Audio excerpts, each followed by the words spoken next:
বর্তমানে যে পরিস্থিতি, যদি এই পরিস্থিতিতে নিজে নিজে কেউ বিপদে পড়তে চান, তাহলে খুব আপন মানুষ, খুব কাছের মানুষ, খুব চেনা মানুষকে কিছু টাকা ধার দিয়েন। তাহলে দেখবেন যে বিপদ কত প্রকার ও কি কি। আপন মানুষকে টাকা ধার দিলে না পারবেন কিছু বলতে, না পারবেন কিছু কইতে।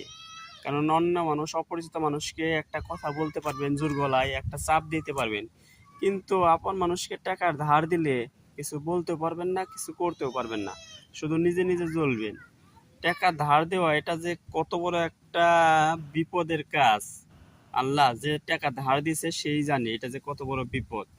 এই বিপদ না পড়াটাই ভালো আমি মনে করি, কারণ টাকা ধার দেওয়ার চাইতে প্রয়োজনে তারে ২ বেলা ৩ বেলা বা ২ দিন ৩ দিন খাওয়াবেন, এটাই ভালো। কিন্তু টাকা ধার দিন না। টাকা ধার দিলে আপনার পায়ের জুতা শেষ।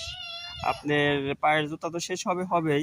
আপনার পরিশ্রম যে করতে হবে, তার সাথে যে কুত্তার মতো দৌড়াতে হবে, সেটাই তো আপনার পাইবেন না।